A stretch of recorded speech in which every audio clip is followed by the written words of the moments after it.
गया जगन्नाथ आदि तीर्थ करके आओगे, पर होते हैं दर्शन प्रत्यक्ष श्याम सुंदर के, तो नंदगांव जैसा आनंद आप कहीं नहीं पाओगे।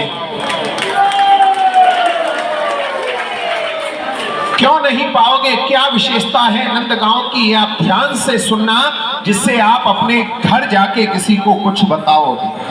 पहली विशेषता नंदगांव के दर्शनों की क्या है? आप लोग संसार में जहां कहीं भी दर्शन करोगे, वहां पर बलराम जी का गोरे रंग में दर्शन करोगे, और बलराम जी कहीं पर भी वंशी नहीं बजाते, क्योंकि बलराम जी जो है वो हलधारी हैं। लेकिन हमारे यहां जब आप दर्शन करोगे तो आप ये नहीं पहचान सकते हो इनमें से कौन कृष्ण है और कौन बलराम। यहां दोनों भाई वंशी बजाते हैं, दोनों भाइयों का श्याम वर्ण में दर्शन है। ऐसा क्यों है? इसके यहां दो भाव हैं। पहला भाव है, बड़े भाई का कर्तव्य होता है छोटे भाई की रक्षा करना। यहां पर कंस के राक्षस आते थे कृष्ण को मारने के लिए, और उनको यह बताया जाता था कि कृष्ण जो है वो काला है और वंशी बजाता है, इसलिए बलराम जी कृष्ण रूप बनाकर रहते थे। कोई भी राक्षस आएगा वो मुझे कृष्ण समझ के मुझसे ही युद्ध करेगा। और दूसरा भाव है, बलराम जी कृष्ण भगवान को चिढ़ाते थे। आप लोगों ने एक सूरदास जी का पद सुना होगा, मैया दाऊ मोए खिजायो, मोसो कहे मोल को लीनो, तू यशमत कब जायो, और गोरे नंद यशोदा गोरी तू कत कारो आए। बलराम जी कृष्ण भगवान को चिढ़ाते थे कि मैं गोरा, मेरी मैया गोरी, मेरे बाबा गोरे, तू यशोदा मैया का जाया हुआ नहीं है, तू तो हमने पैसे दे करके मोल खरीदा है। तो यहां पर यशोदा मैया ने दोनों भाइयों का झगड़ा शांत करने के लिए कह दिया, मेरे लिए तो तुम दोनों ही कलुआ बलुआ एक जैसे हो।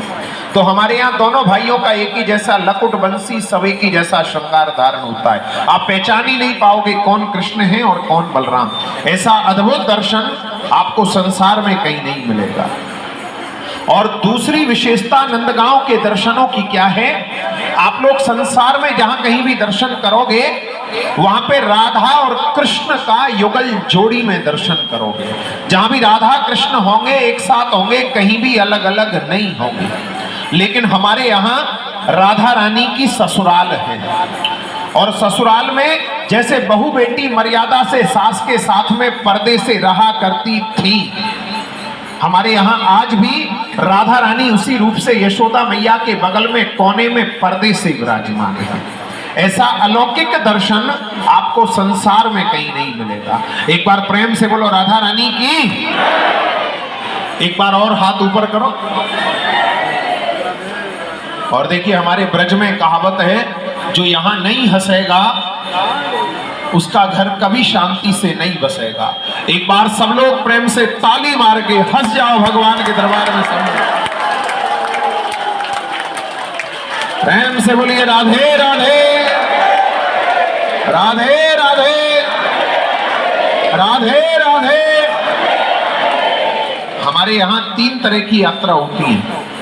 आप लोग अपनी गाड़ी से यहां तक पैदल चल के आए, वो हुई आपकी पद यात्रा। जो कुछ आप लोग नजर से देखेंगे ये हुई नजर यात्रा। कुछ दिखा कुछ नहीं दिखा, उनका मुंह से नाम लेने से उसे कहते हैं मुख्य यात्रा।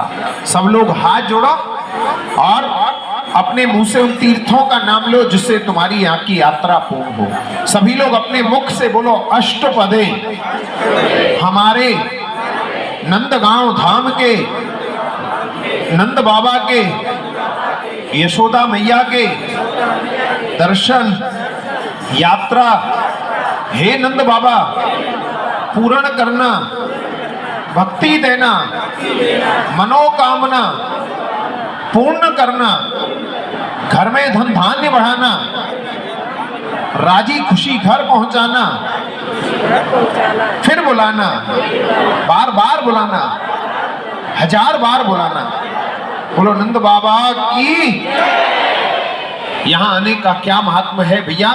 2 शब्दों में यहाँ की महिमा है, ध्यान से सुनना, जिससे आपको नंदगांव का पूरा इतिहास पता चलेगा।